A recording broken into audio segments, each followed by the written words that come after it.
ನಾನು ಆಧ್ಯಾತ್ಮಿಕತೆಯನ್ನ ನನ್ನ ಜೀವನದಲ್ಲಿ ಅಳವಡಿಸ್ಕೊಂಡಿದೀನಿ, ಅದರಿಂದ ತುಂಬಾ ಉಪಯೋಗ ಆಗಿದೆ. ಸೊ ಅದನ್ನ ಸ್ಪ್ರೆಡ್ ಮಾಡ್ಬೇಕು ಅನ್ನೋದು ನಂದೊಂದು ಗೋಲ್ ಇದೆ ನನ್ನ ಲೈಫ್ ಅಲ್ಲಿ. ಅದಕ್ಕೋಸ್ಕರ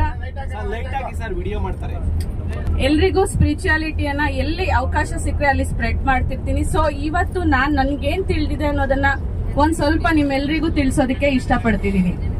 ಮೊದಲಿಗೆ ಆಧ್ಯಾತ್ಮಿಕತೆ ಅಂದ ತಕ್ಷಣ ನಮ್ಮೆಲ್ರಿಗೂ ಏನಾಗುತ್ತೆ ಅಂತಂದ್ರೆ,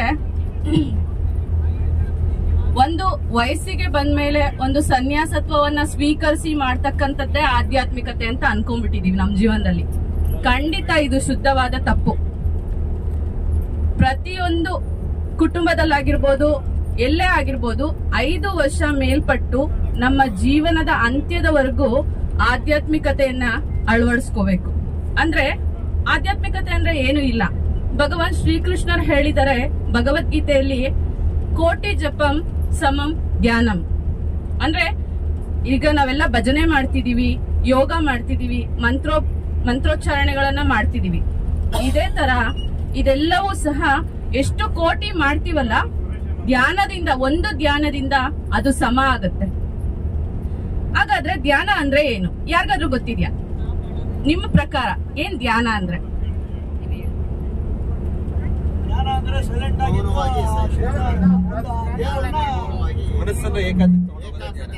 ಏಕಾಗ್ರತೆಗೆ ತಗೊಂಡೋಗೋದು ಅಂದ್ರೆ ಧ್ಯಾನ. ಅಂದ್ರೆ ದಿ ಪ್ಲಸ್ ಯಾನ.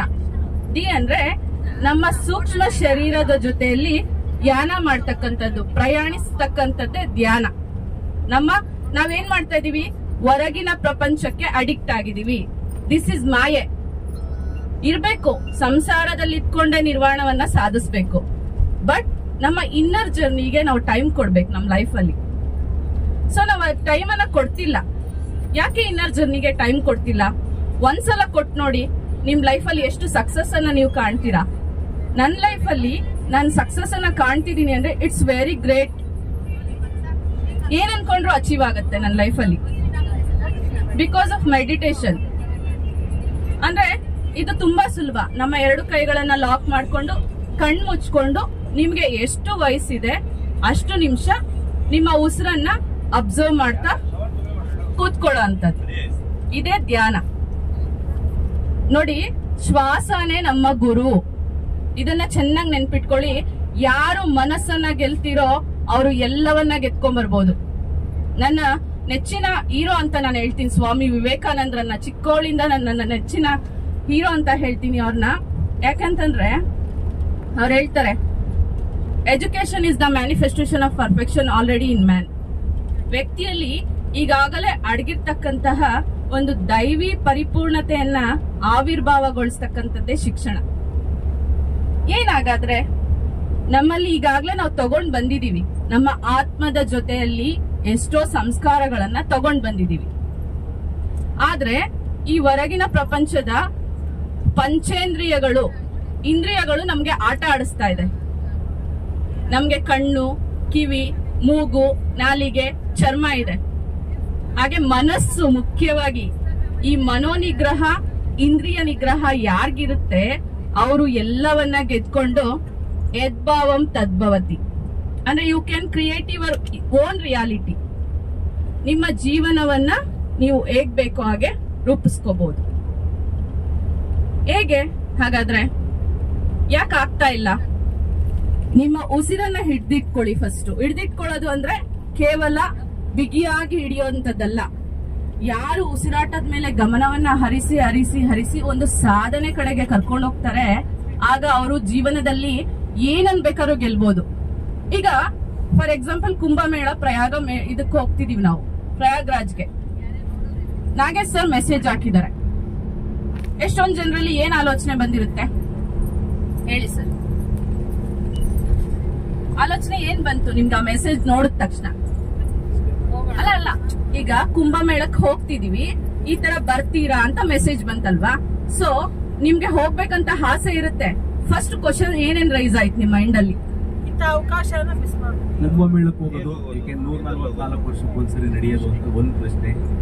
ನನ್ನ ಜೀವಮಾನದಲ್ಲಿ ಮತ್ತೆ ನೋಡಕ್ಕಾಗಲ್ಲ, ಅವಕಾಶ ಸಿಕ್ಕಿದೆ, ಹೋಗ್ಬೇಕು ಅನ್ನೋ ಒಂದು ಆಸೆ ಇತ್ತು. ಅದಕ್ಕೆ ಏನೇನೋ ನೀವ್ ಹೇಳ್ದಂಗೆ ಬೇರೆ ಎಲ್ಲ ಇದ್ವು. ಏನಿತ್ತು ಸರ್? ಅದನ್ನೇ ನನಗೆ ಬೇಕಾಗಿರೋದು. ಮಕ್ಕಳು 2 ಮಕ್ಳ ಬೇರೆ ಮನೆ ಬಿಟ್ಟಿದೀವಿ, ಅವ್ರು ನೋಡೋರು ಇರಲ್ಲ, ಕಾಲೇಜ್ಗೆ ಹೋಗ್ಬೇಕು, ಅದೆಲ್ಲ ಒತ್ತಡ ಇದ್ವು.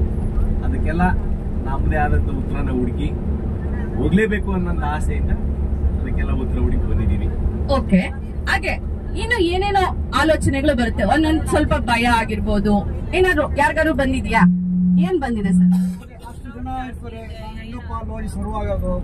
Okay, nice sir. ನಿಮ್ಗೇನ್ ಮೇಡಮ್? ಇಲ್ಲ ಮೇಡಮ್, ನಿಮ್ಗೆ ಯಾರಿಗಾರು ಸರ್? ನಿಮ್ಗೇನ್ ಆಲೋಚನೆ ಬಂದಿದೆ?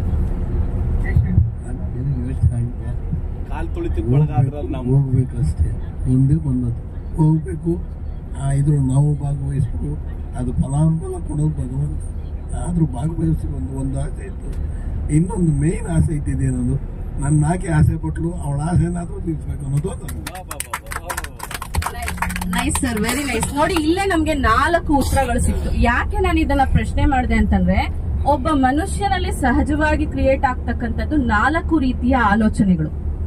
ಯಾರು ಈ ಆಲೋಚನೆಗಳನ್ನ ಫಸ್ಟ್ ಗೆಲ್ತಾರೆ, ಆ ಗೆಲ್ಲಕ್ಕೂ ಮುಂಚೆ ಮನಸ್ಸನ್ನ ಕಂಟ್ರೋಲ್ ಅಲ್ಲಿ ಇಟ್ಕೋಬೇಕು. ಆ ಮನಸ್ಸನ್ನ ಕಂಟ್ರೋಲ್ ಅಲ್ಲಿ ಇಟ್ಕೋಬೇಕು ಅಂತಂದ್ರೆ ಧ್ಯಾನ ಮಾಡ್ಲೇಬೇಕು.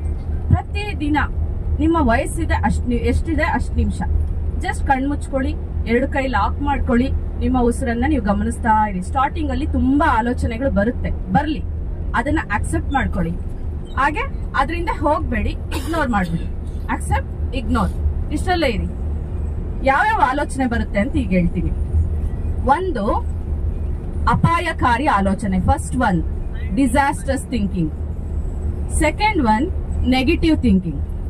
Third 1 positive thinking. Fourth 1 miracle thinking. ಅಪಾಯಕಾರಿ ಆಲೋಚನೆಗಳು, ನಕಾರಾತ್ಮಕ ಆಲೋಚನೆಗಳು, ಸಕಾರಾತ್ಮಕ ಆಲೋಚನೆಗಳು, ಹಾಗೆ ಅದ್ಭುತವಾದ ಆಲೋಚನೆಗಳು.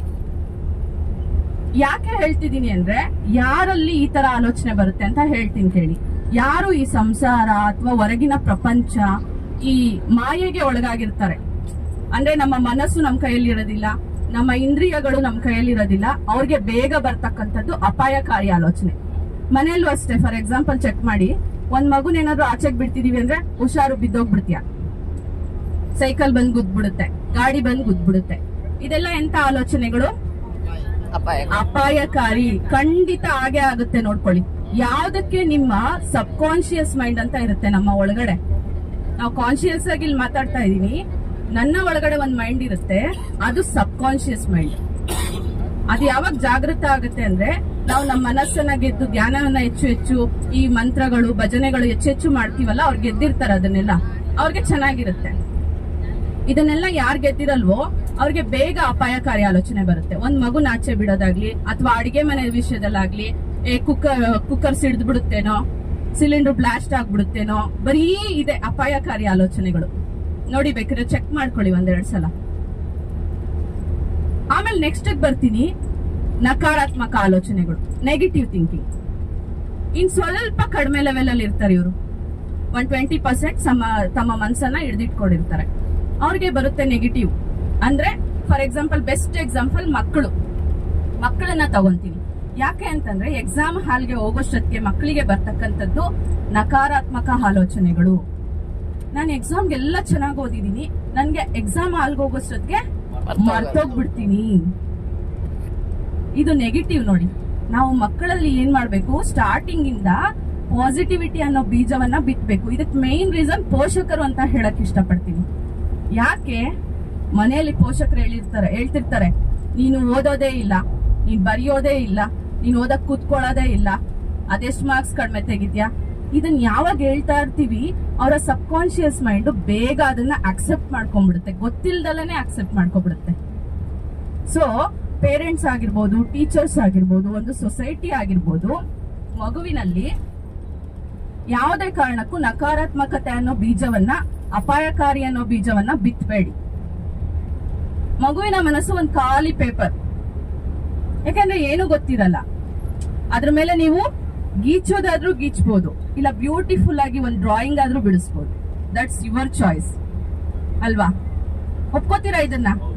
ಖಂಡಿತ ಒಪ್ಕೊಂಡ್ಲೇಬೇಕು. ಬೇಕಾದ್ರೆ ಚೆಕ್ ಮಾಡಿ, ಇದೆಲ್ಲ ಸೈಂಟಿಫಿಕಲಿ ಪ್ರೂವ್ ಆಗಿದೆ. ನನ್ನ ಲೈಫಲ್ಲಿ ಚೇಂಜಸ್ ಆಗಿದೆ, ಅದಕ್ಕೆ ನಾನು ಹೇಳ್ತಿದ್ದೀನಿ, ಇದನ್ನ ಎಲ್ರಿಗೂ ಹೇಳ್ತೀನಿ. ಅದನ್ನ ನಮ್ಮ ಲೈಫಲ್ಲಿ ಅಳವಡಿಸ್ಕೋಬೇಕು. ಆ ಮಗುವಿನಲ್ಲಿ ಆ ಭಯ ಇದೆ ಅಂದ್ರೆ ಕಿತ್ತು ಬಿಸಾಕಿ ಅಲ್ಲೇ. ನೋಡು, ನೀನ್ ಈ ತರ ಅಫರ್ಮೇಶನ್ಸ್ ಅಂತ ಕರಿತೀವಿ ಇದನ್ನ. ಅಫರ್ಮೇಶನ್ಸ್ ಅಂದ್ರೆ ನಾವು ಹೇಳ್ಕೊಳ್ತಕ್ಕಂಥದ್ದು.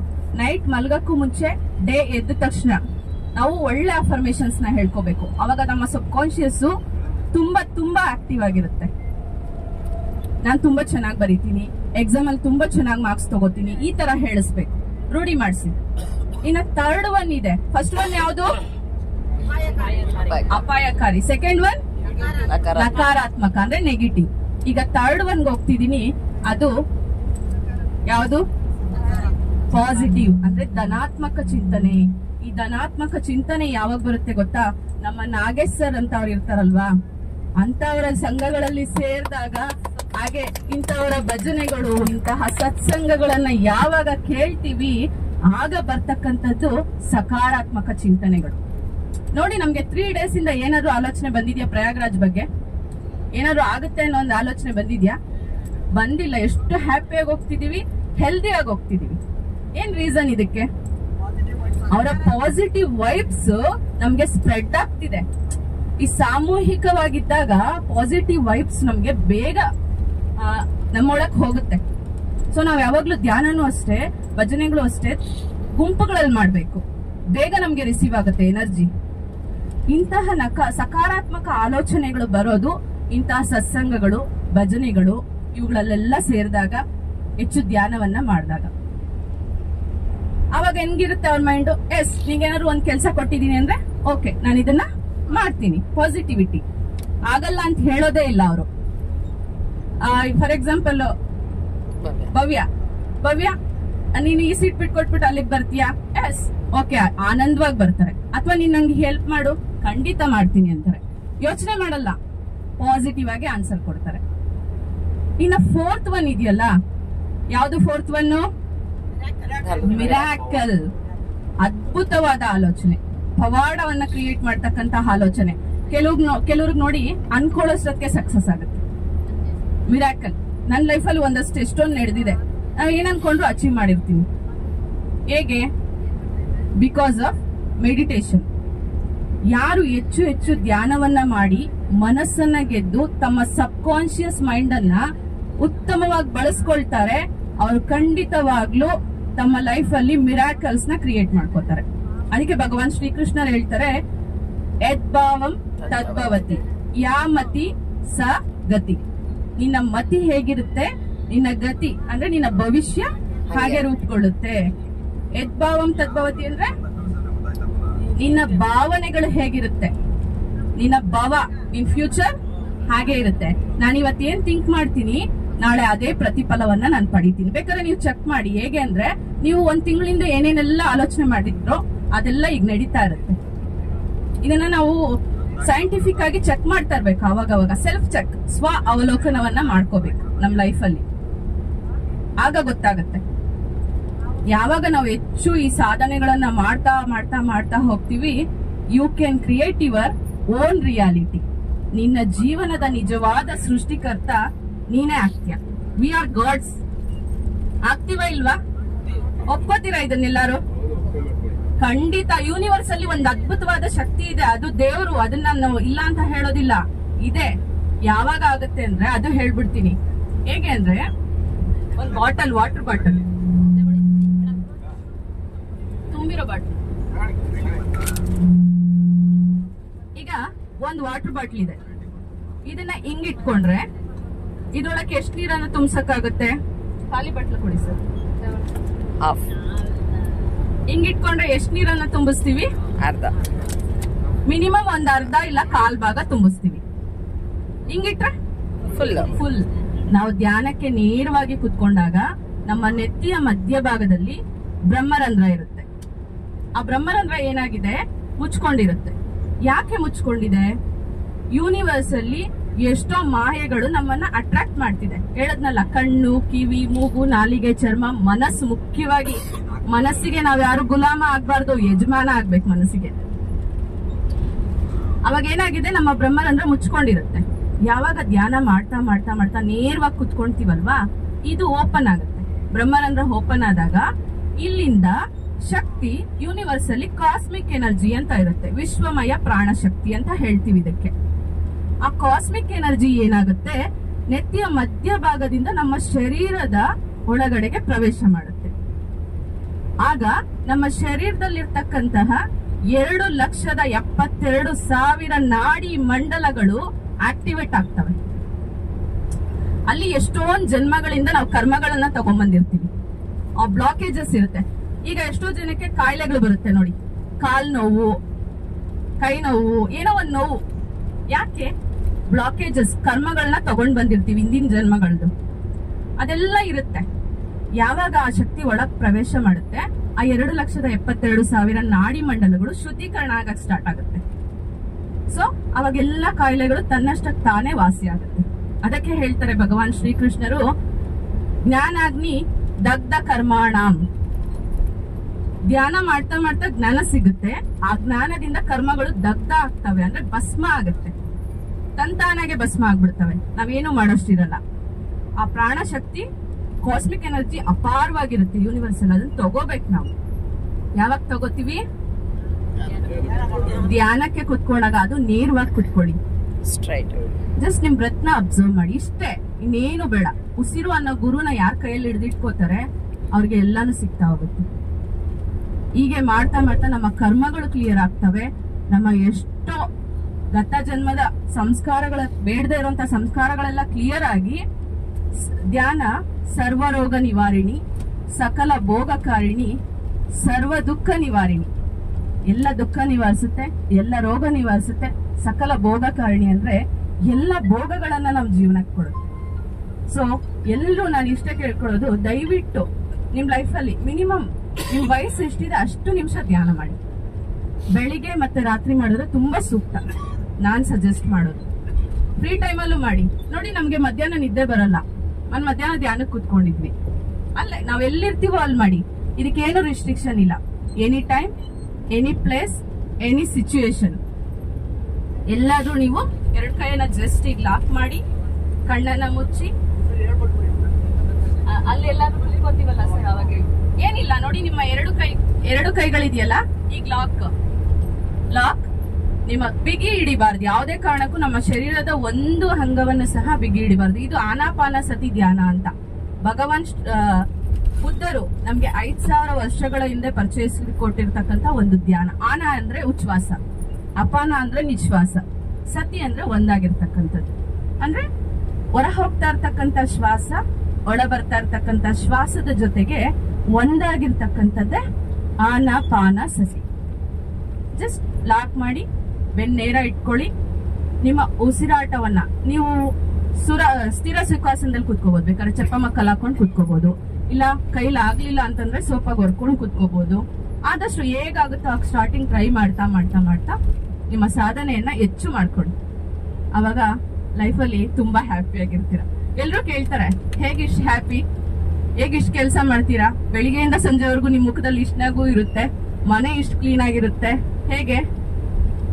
ಬಿಕಾಸ್ ಆಫ್ ಮೇ ಬಿ ಪೂರ್ವ ಜನ್ಮದ ಪುಣ್ಯದ ಕರ್ಮನೂ ಬಂದಿರುತ್ತೆ ಒಂದಷ್ಟು.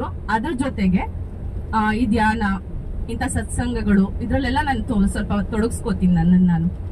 ಸೊ ಇದರಿಂದ ನಾನು ಇವತ್ತು ನಾರ್ಮಲ್ ಟೈಮ್ಗೆ ಇರೋಂಥ ಹ್ಯಾಪಿನೆಸ್ ಬೇರೆ, ಇದರಲ್ಲಿ ಬಂದ್ಮೇಲೆ ಇರ್ತಕ್ಕಂಥ ಹ್ಯಾಪಿನೆಸ್ ಬೇರೆ.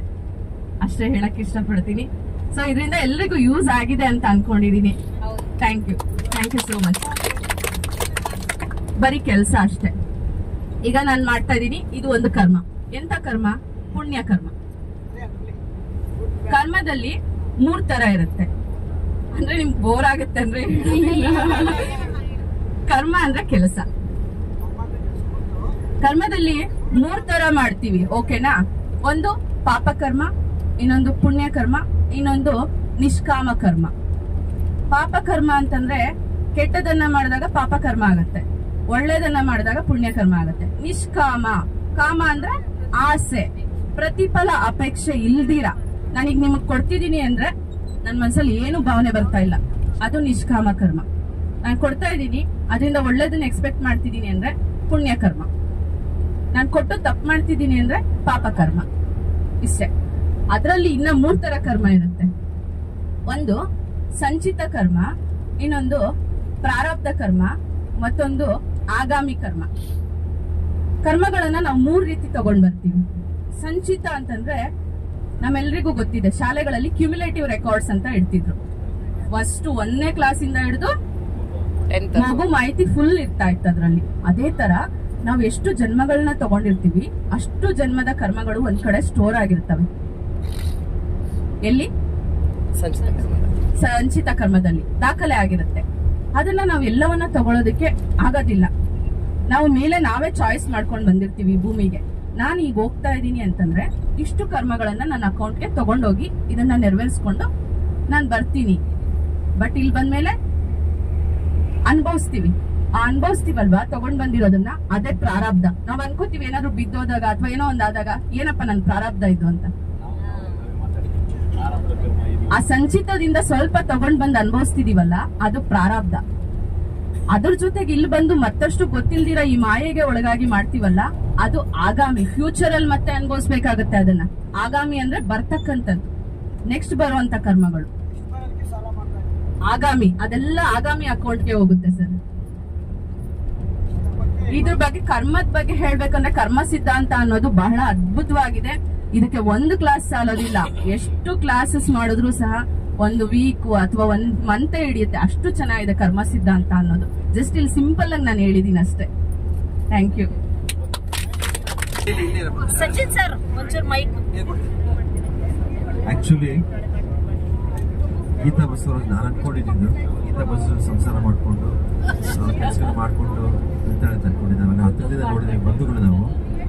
ಆದ್ರೆ ಇಷ್ಟೊಂದು ತಿಳ್ಕೊಂಡಿದ್ರೆ ನನಗೆ ಗೊತ್ತಿರಲಿಲ್ಲ. ನಾನು ಕೂಡ ಒಬ್ಬ ಮುಕ್ತವಾಗಿ ಮಗುತನ ಕೇಳ್ತಾ ಇದ್ದೆ. ಬಿಕಾಸ್ ನಮ್ಗೆಲ್ಲ ಗೊತ್ತಿರೋದೇ ಇದೆಲ್ಲ. ಇದೇನಾಗುತ್ತೆ, ಸ್ಮಶಾನ ವೈರಾಗ್ಯ ಅಂತ ಹೇಳ್ತಾರೆ. ಯಾರೊಬ್ರು ತೀರ್ಕೊಂಡಿದ ತಕ್ಷಣ ಸ್ಮಶಾನಕ್ಕೆ ಹೋಗ್ತೀವಿ.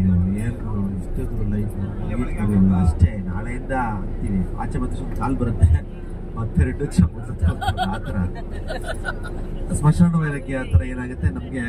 ಇದೆಲ್ಲ ಕೇಳಿದಾಗ ಚೆನ್ನಾಗಿರುತ್ತೆ, ನಾವು ಅಳವಡಿಸ್ಕೊಬೇಕು ಅಂತ ಅನ್ಸುತ್ತೆ. ಆದ್ರೆ ಅಳವಡಿಸ್ಕೊಳಕ್ಕೆ ಸ್ವಲ್ಪ ಕಷ್ಟ ಆಗುತ್ತೆ. ಯಾಕಂದ್ರೆ ಮನುಷ್ಯನ ಸ್ವಭಾವನೆ ಅದು.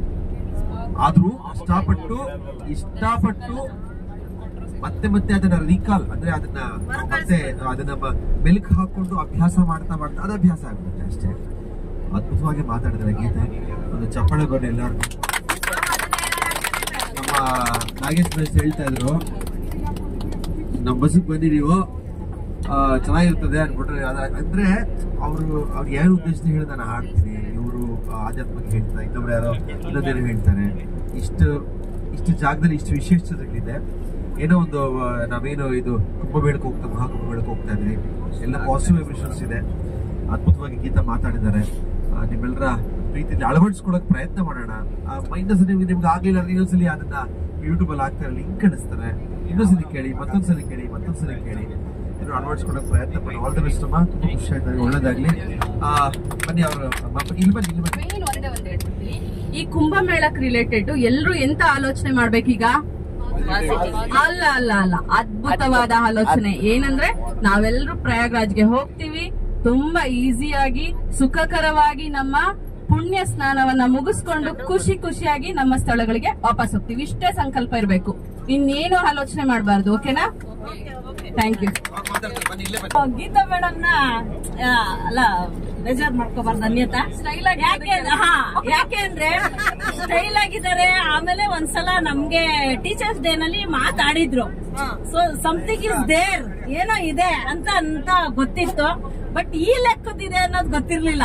ಯಾಕೆ ಅಂದ್ರೆ ನಾವ್ ಈ ವಿಚಾರ ತಿಳ್ಕೊಂಡಿದ್ರೆ ನಾಗೇಶ್ ಅಣ್ಣ ಅವ್ರು ನೋಡಿದ್ರೆ ಮಾತ್ರ ಅಧ್ಯಾತ್ಮ ಅನ್ನೋದು ಗೊತ್ತಿತ್ತು ನಮ್ಗೆ. ಇಡೀ ದೇವರಹಳ್ಳಿ ತಾಲೂಕಲ್ಲಿ ನಾಗೇಶ್ ಸರ್ ಹಿಂದೆ ಬಿದ್ದಿದೀವಿ ನಾವು ಅಂದ್ರೆ ನಾವು ಎಲ್ಲ ಅಧ್ಯಾತ್ಮಕ್ಕೆ ಸೇರ್ಕೊಂತೀವಿ ಅನ್ನೋದು. ಆದ್ರೆ ಇನ್ಮೇಲೆ ಗೀತಾ ಮಾತ್ರ ಹಿಡಿಬೇಕು ಅನ್ನೋದೊಂದು ಗೊತ್ತಾಯ್ತು. ಸೊ ಅವರು ಹೇಳಿದ್ರು, ಯಾಕೆ ಅಂದ್ರೆ ಫಸ್ಟೇ ಪ್ರಶ್ನೆ ಕೇಳಿದ್ರು ಕೆಲವ್ರನ್ನೆಲ್ಲ, ಟೀಚರ್ಸ್ ಕೆಲವ್ರನ್ನ.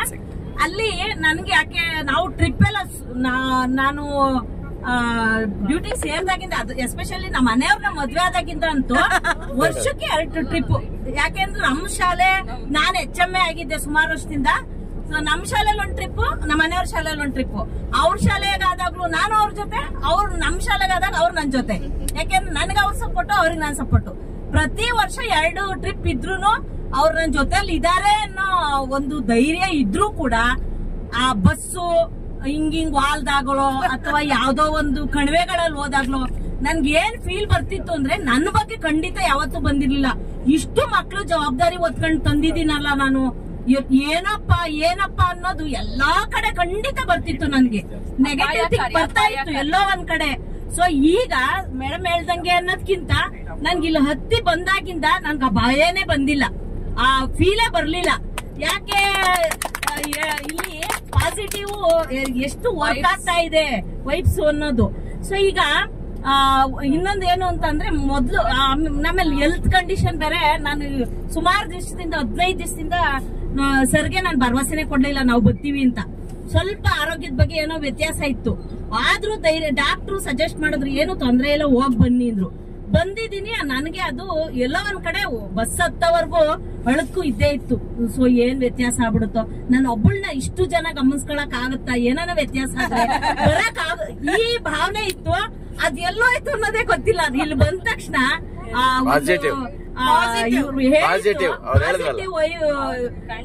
ವೈಬ್ಸ್ ಏನಾಗ್ತಾ ಇದೆ ನಮ್ಗೆ ಮನ್ಸಿನಲ್ಲಿ ಅಂದ್ರೆ ತುಂಬಾ ಖುಷಿ ಆಗ್ತಾ ಇದೆ.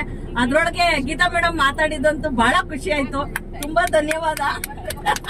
ನಾವ್ ಇವ್ರನ್ನ ನೋಡಿದ್ದೆ ಬೇರೆ, ಇಲ್ಲಿ ಖುಷಿ ಆಗ್ತಾ ಇದೆ. ಚಿಕ್ಕ ವಯಸ್ಸಿಗೆ ಆಧ್ಯಾತ್ಮದ ಬಗ್ಗೆ ಜಾಸ್ತಿ ತಿಳ್ಕೊಂಡಿದ್ದಾರೆ. ನಾವು ಇನ್ಮೇಲೆ ಇವ್ರ ಹಿಂದೆ ಬೀಳೋಣ ಅಂತ ಆಸೆ ಪಡ್ತಾ ಇದೀವಿ. ಅಂದ್ರೆ ನಾನು ಇವ್ರ ಬಗ್ಗೆ ಬಹಳ ಆಗ್ಲೇ ನೋಡ್ಕೊಂಡಿದ್ದೆ ನಾನು, ತುಂಬಾ. ಆಮೇಲೆ ಇವರು ಮಕ್ಕಳು ನಮ್ಮ ರಿಲೇಷನ್, ಯಾವಾಗ್ಲೂ ಇವ್ರ ಬಗ್ಗೆ ಕೊಂಡಾಡ್ತಾ ಇರ್ತಾರೆ. ಅಷ್ಟು ಚೆನ್ನಾಗಿ ನಾಟಕಗಳೆಲ್ಲ ಆಡ್ಸಿದ್ದಾರೆ. ಚಿಕ್ಕ ಮಕ್ಕಳಲ್ಲಿ ರಾಮಾಯಣ ಮತ್ತೆ ದುರ್ಯೋಧನ, ಕೃಷ್ಣ ಪಾತ್ರಗಳೆಲ್ಲ ಮಾಡಿಸಿದ್ದಾರೆ. ಆಗ ಬಹಳ ಚೆನ್ನಾಗಿ ಹೊಗಳ್ತಾರೆ ಇವ್ರ ಬಗ್ಗೆ. ಈಗ ನಮ್ಗೆ ಒಂದು ಕುತೂಹಲ ಆಯ್ತು, ಗೀತಾ ಇಷ್ಟೆಲ್ಲ ಮಾತಾಡ್ತಾಳ ಅಂತ ಅಲ್ಲಿ ಕೂತ್ಕೊಂಡು ಯೋಚನೆ ಮಾಡ್ತಾ ಇದ್ದೆ. ಕೇಳ್ತಾ ಅನಿಸ್ತು, ನಾನು ಯಾವಾಗ್ಲೂ ಯಾವ್ದೇ ಕಾರ್ಯಕ್ರಮ ಆದ್ರೂ ಮುಂದೆ, ಯಾಕೆಂದ್ರೆ ನನ್ನ ನಾಗೇಶ್ ಟೀಮಲ್ಲಿ ಬಮ್ಮ ನೀನಿದ್ರೆ ಸರಿ ಅಂತ ಮುಂದೆ ಕಳಿಸ್ಬಿಡ್ತಾರೆ. ಅವತ್ತಿಂದ ಅಷ್ಟೇ. ಜೊತೆಗೆ ನನ್ನ ಫ್ಯಾಮಿಲಿಲೂ ಹಂಗೆ, ನಾನು ಎಲ್ಲಾದ್ರಲ್ಲೂ ಮುಂದೆ ಫಸ್ಟ್ ಇದ್ರೆ ಅದು ಒಂಥರ, ಯಾಕೆಂದ್ರೆ ಬಡ ಅಂತ ಮಾತಾಡೋದು ನನ್ನ ಹವ್ಯಾಸ. ಜೊತೆಗೆ ಎಲ್ರಿಗೂ ಹೆಲ್ಪಿಂಗ್ ಮಾಡ್ಬೇಕು ಅನ್ನೋದೇ ನನ್ನ ಉದ್ದೇಶ. ಆಮೇಲೆ ಗೀತೆ ನೋಡಿದೆ, ಇವಳು ಇಷ್ಟೆಲ್ಲ ಮಾತಾಡ್ತಾಳ ತಡಿ ಅಂತ ಯೋಚನೆ ಮಾಡ್ತಾ ಇದ್ದೆ. ಇಲ್ಲಿ ಕೇಳ್ತಾ ಅನಿಸ್ತು. ಜೊತೆಗೆ ನಾಗೇಶ್ ಯಾವಾಗ್ಲೂ ಬೈತಾರೆ, ನೀನ್ ಬರೀ ಎದ್ರೆ ಏನು ಸೊಂಟದಲ್ಲಿ ಬೆಕ್ಕಿಟ್ಕೊಂಡ್ಬಂದಿರ್ತೀಯ, ನನ್ಗೆ ಆ ಕೆಲಸ ಆ ಫಂಕ್ಷನ್ ಅದು ಇದು ಅಂತ ಯಾವಾಗ್ಲೂ ಹೇಳ್ತಿರ್ತಾರೆ. ನಾನ್ ನಿಜವಾಗ್ಲೂ ಹಂಗೆ. ಯಾಕೆಂದ್ರೆ ನಾನು ಇರೋದು ದೇವನಹಳ್ಳಿ, ನನ್ನ ಬಂಧುಗಳಾಗ್ಲಿ ಎಲ್ಲರೂ ಇರೋದು ದೂರ ಆ ಕಡೆ. ನಾವೊಬ್ಬರೇ ನಮ್ಮ ಫ್ಯಾಮಿಲಿ ದೇವನಹಳ್ಳಿ. ಆದ್ರೆ ನನ್ಗೆ ಒಂದೇ ಹೆಮ್ಮೆ ಅಂದ್ರೆ ನನ್ನ ಶಿಕ್ಷಕ ಬಂಧುಗಳ, ನನ್ನ ಕುಟುಂಬ.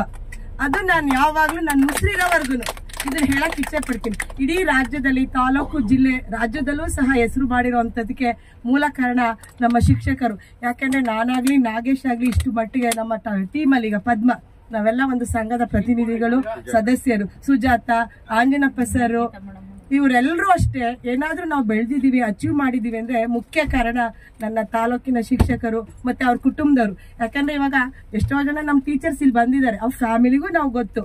ಜೊತೆಗೆ ನಮ್ಮ ಮನೇಲಿ ನನ್ನ ಮಗ ಈ 1 ವಾರದಿಂದ ಹೇಳ್ತಾ ಇದ್ದಾನೆ, ಮೊದಲೇ ನಂಗೆ ಸ್ವಲ್ಪ ಪ್ರಾಬ್ಲಮ್ ಈ ನಡುವೆ ಹೆಲ್ತ್, ನೀನೇನಾರ ಬಸ್ಸಿಂದ ಬಂದ್ ಮಲ್ಕೊಂಡ್ರೆ ನಾನ್ ಜವಾಬ್ದಾರಿ ಅಲ್ಲ ಅಂತ ಹೇಳ್ತೀನಿ.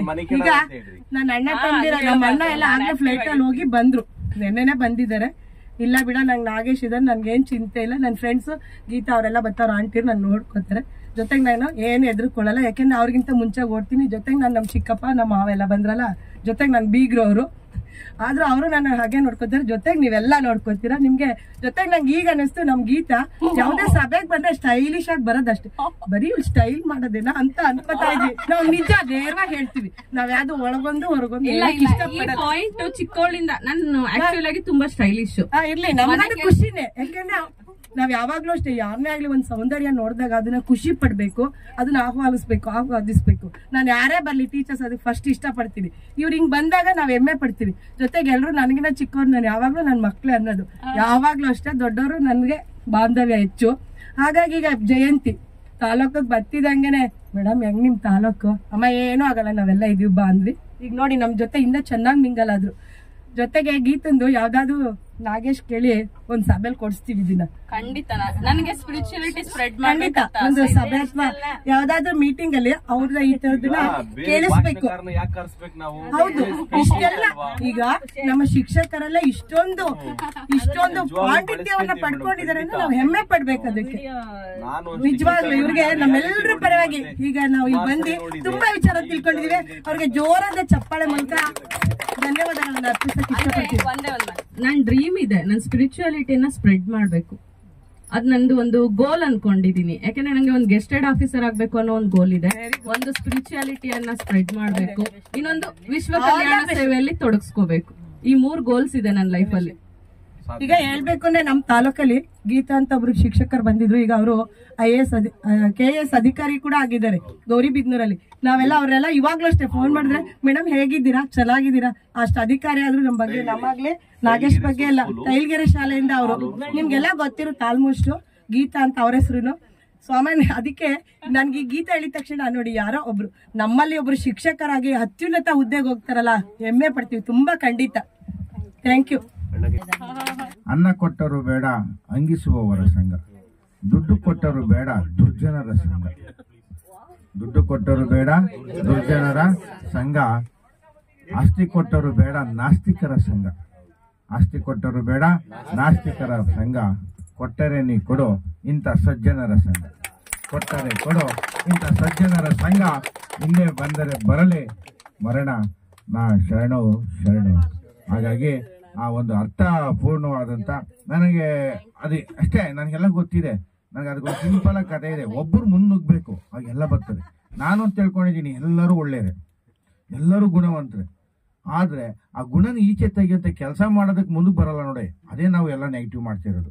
ಹಾಗಾಗಿ ಕೊಟ್ಟಾಗ ನೋಡ್ರಿ ಈ ಬಸ್ಸಲ್ಲಿ ಅದು ಆ ಥಿಂಕಿಂಗೇ ಇಲ್ಲ. ಆಮೇಲೆ ಕರ್ಮ ಎಷ್ಟು ಚೆನ್ನಾಗಿ ಹೇಳ್ತು. ಕರ್ಮದಲ್ಲಿ 3 ವಿಧ: ಕರ್ಮ, ಅಕರ್ಮ, ವಿಕರ್ಮ. ಕರ್ಮ ಅಂದ್ರೆ ಯಾವುದೇ ಪ್ರತಿಫಲ ಅಪೇಕ್ಷೆ ಮಾಡಿದಂಥದ್ದು ಕರ್ಮ. ಅಕರ್ಮ ಅಂದ್ರೆ ನಾವು ಮಾಡಿದ ಕೆಲಸಕ್ಕೆ ಫಲ ತಗೊಳ್ಳೋದೆ ಅಕರ್ಮ. ವಿಕರ್ಮ ಅಂದ್ರೆ ಯಾವುದೇ ಪ್ರತಿಫಲ ಅಪೇಕ್ಷೆ ಇಲ್ಲದೆ ಇನ್ನೊಬ್ಬರಿಗೆ ಒಳ್ಳೇದು ಮಾಡ್ತೀನಿ ಅನ್ನೋದೇ ಅದು ಒಂದು ಸಂಸ್ಕಾರಯುತವಾಗಿ ಮಾಡೋಂಥದ್ದು. ಆ ಗೀತಕ್ಕವರು ಅದು ಟಾಪಿಕ್ಗೆ ಚೆನ್ನಾಗಿ ಹೇಳಿದ್ದಾರೆ. ಹಾಗಾಗಿ 3 ಇಟ್ಕೊಂಡ್ಬೇಕು. ಮಾಡೋ ಪ್ರತಿಯೊಬ್ಬರು ಕೆಲಸ ಮಾಡ್ತಾರೆ. ಈಗ ನಾನು ಈ ಕಾರ್ಯಕ್ರಮ ಕರ್ಕೊಂಡ್ಬಂದಿರೋದು ಯಾವುದೇ ಪ್ರತಿಫಲ ಅಪೇಕ್ಷೆ ಪಟ್ಟಿಲ್ಲ, ಬಂದು ಒಂದು ಆನಂದವನ್ನು ಪಡ್ಕೊಂಡು ಹೋಗ್ಲಿ ಅಂತ. ಅದಕ್ಕೆ ನೀವೆಲ್ಲ ಈ ಒಂದು ಆನಂದವನ್ನು ಪಡಕ್ಕಾಗ್ತಿರೋದು. ಈಗ ಗೀತಕ್ಕ ಮಾಡಿರೋ ಪತಂಜಲಿ ಮುನಿಗಳು 8 ಹಂತಗಳನ್ನು ಅಳವಡಿಸ್ಕೊಂಡಿದ್ದಾರೆ: ಯಮ, ನಿಯಮ, ಆಸನ, ಪ್ರಾಣಾಯಾಮ, ಪ್ರತ್ಯಾಹಾರ, ಧಾರಣೆ, ಧ್ಯಾನ. ಹಾಗಾಗಿ 7ನೇ ಹಂತದೇ ಧ್ಯಾನ. ಆ 7ನೇ ಹಂತದ ಬರಬೇಕಾದ್ರೆ ಈಸಿಯಾಗಿ ಬರಲ್ಲ. ನೀವು ಒಂದ್ಗಂಡು ಕೇಳ್ತೇನೆ, ನಮ್ಮ ಸಚಿನ್ ಅಣ್ಣ ಕರೆಕ್ಟಾಗಿ ಹೇಳಿದ್ರು, ಮಾಡಬೇಕು ಅನಿಸ್ತದೆ, ಮಾಡೋಕ್ಕಾಗಲ್ಲ. ಇದೆಲ್ಲರ ಸಮಸ್ಯೆ. ಅಂದ್ರೆ ಅದು ಮಾಡಬೇಕಾದ್ರೆ ನಾವು 6 ಮೆಟ್ಟುಗಳನ್ನು ಮುಟ್ಟಿರಬೇಕು. ಯಮನ ಮುಟ್ಟಿರಬೇಕು. ಯಮ ಅಂದ್ರೆ ಬೇಕುಗಳನ್ನು ಸಾಯಿಸ್ಬೇಕು, ಆಸೆಗಳನ್ನು ಸಾಯಿಸ್ಬೇಕು. ಆ ಆಸೆಗಳನ್ನು ಯಾವಾಗ ನಾವು ಸಾಯಿಸ್ತೀವಿ ಅದಕ್ಕೆ ಯಮ ಅಂತೀವಿ. ಆ ಯಮವನ್ನ ನಿಯಂತ್ರಿಸಲು ಬೇಕಾಗಿರೋದೇ ನಿಯಮ. ಆ ಯಮಕ್ಕೆ ಪರಿಹಾರವಾಗಿ ಮುಂದಿನ ಹಂತದೇ ನಿಯಮ. ಆ ನಿಯಂತ್ರಣಗಳನ್ನು ಪಾಲನೆ ಮಾಡೋಕ್ಕೆ ಬೇಕಾಗಿರೋದೇ ಆಸನ. ಆ ಆಸನಗಳನ್ನು ನಾವು ಮಾಡಿದಾಗ, ಪರಿಪಾಲನೆ ಮಾಡಿದಾಗ ಆ ಒಂದು ಆವೇಶಗಳನ್ನು ಕಡಿಮೆ ಮಾಡೋದೇ ಪ್ರಾಣಾಯಾಮ. ಹಾಗಾಗಿ ಈ ಥರ ಅದು ಒಂದೊಂದೇ ಇರ್ತದೆ ಸ್ಟೆಪ್ಪು. ಅವೆಲ್ಲವನ್ನ ಸ್ಟೆಪ್ ತಗೊಂಡ್ರೇನೆ ನಾನು ಬೆಳಗ್ಗೆ ಹೋಗಿ ಯೋಗ ಮಾಡ್ತೀನಿ, ನಮಸ್ಕಾರ ಮಾಡ್ತೀನಿ, ಪ್ರೇಯರ್ ಮಾಡ್ತೀನಿ ಅಂದರೆ ಅವೆಲ್ಲ ಮಾಡಿದ ನಂತರನೇ ಧ್ಯಾನಕ್ಕೆ ಬರೋಕ್ಕಾಗೋದು. ಸಡನ್ನಾಗಿ ಧ್ಯಾನ ಮಾಡ್ತೀನಿ, ಕಣ್ಣು ಮುಚ್ಕೊಂತೀನಿ ಅಂತ ಆಗಲ್ಲ.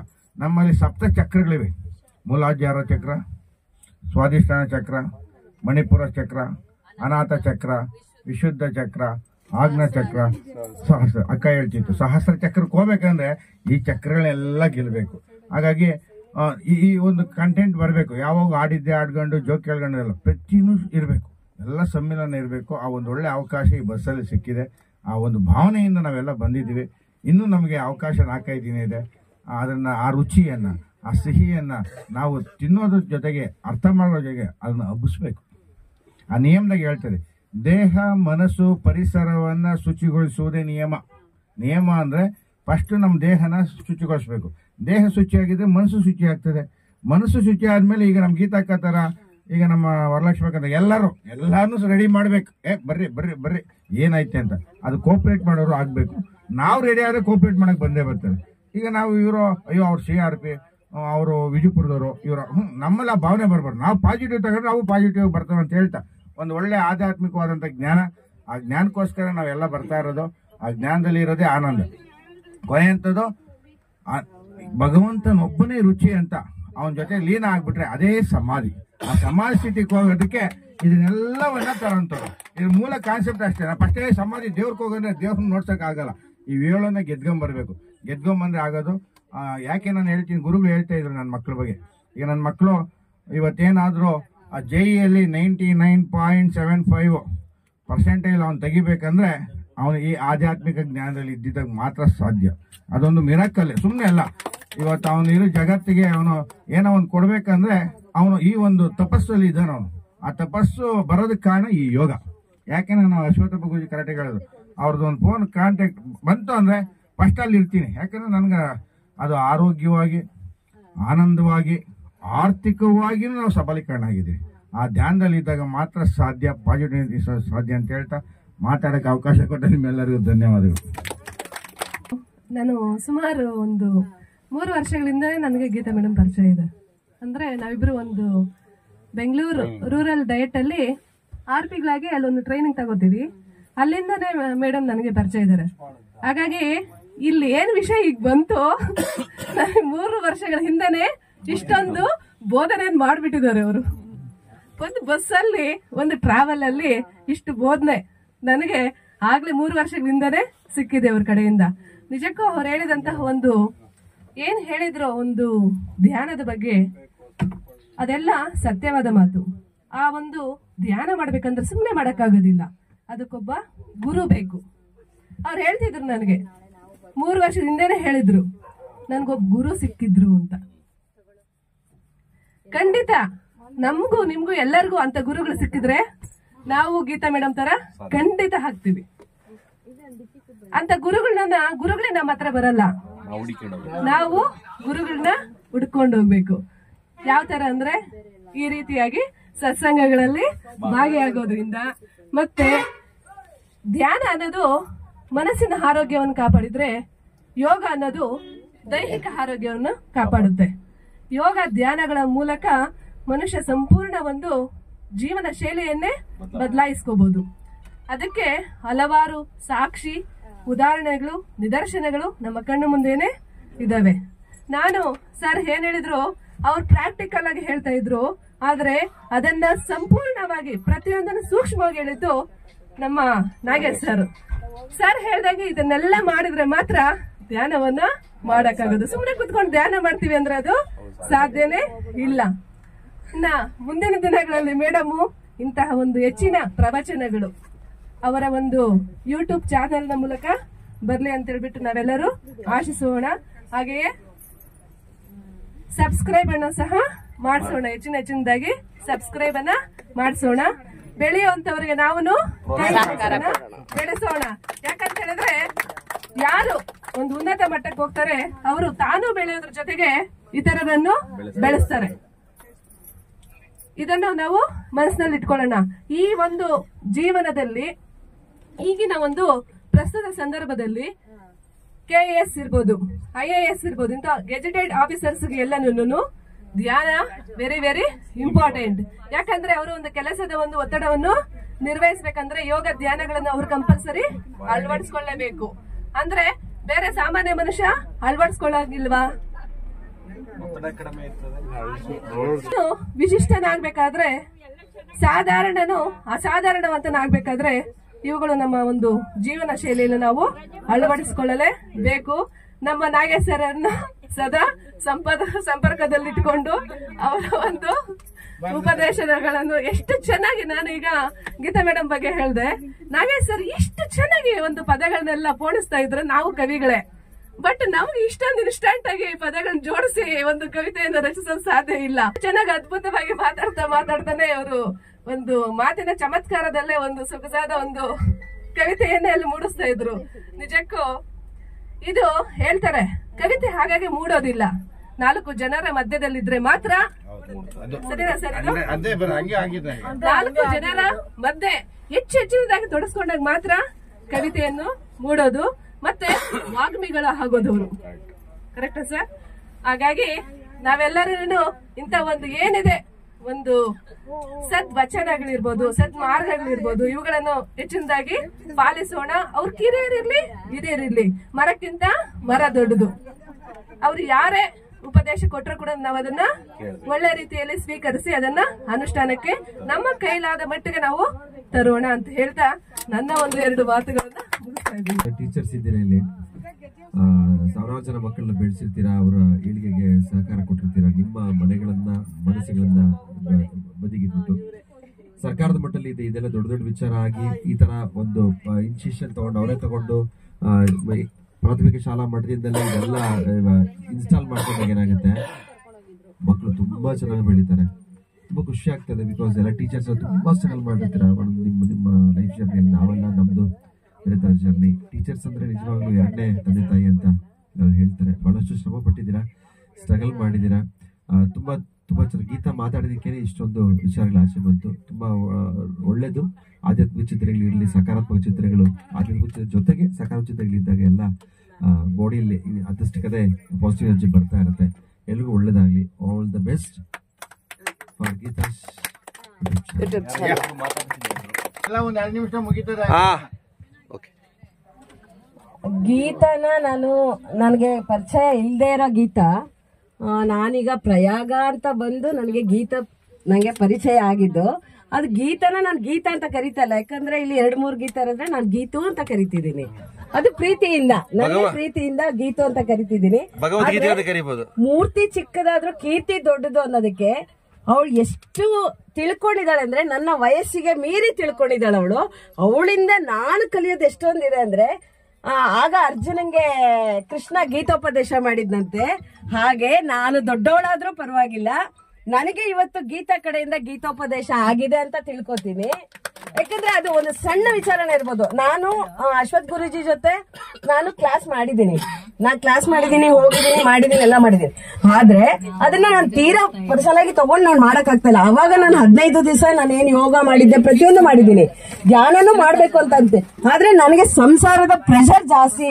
ಅಂದ್ರೆ ಏನೋ ಒಂದಿರುತ್ತೆ, ಗಂಡ ಮನೆ ಮಕ್ಕಳು ಎಲ್ಲ ಇರೋದ್ರಿಂದ ನಾನು ಮಾಡಕ್ಕೆ ಸಮಯ ಅವಕಾಶ ಸಿಕ್ಕರೂ 10 ನಿಮಿಷ ಸಿಕ್ಕರೂ ಅದನ್ನ ಬೇರೆದಕ್ಕೆ ಉಪಯೋಗಿಸ್ತಾ ಇದ್ದೆ ಹೊರತು, ಇವತ್ತು ನನ್ಗನ್ಸ್ತಾ ಇದೆ 10 ನಿಮಿಷ ನಾನು ಇದಕ್ಕೆ ಕೊಡ್ಬೋದಲ್ಲ ಅಂತ. ಸೊ ಅದು ಒಂದು, ನಾನು 10 ನಿಮಿಷ ಆಗಿಲ್ಲ, ನಾನು ವಯಸ್ಸಷ್ಟು ನಾನು 50 ನಿಮಿಷ ಕುತ್ಕೊಳಕ್ ಆಗುತ್ತೋ ಇಲ್ವೋ ನನಗೆ ಗೊತ್ತಿಲ್ಲ. ಅಟ್ಲೀಸ್ಟ್ ನಾನು 10 ನಿಮಿಷ ಆದ್ರೂ ಕುತ್ಕೊಳಕ್ಕೆ ಪ್ರಯತ್ನ ಮಾಡ್ತೀನಿ ನನ್ನ ಗೀತೋಪದೇಶದಿಂದ. Thank you.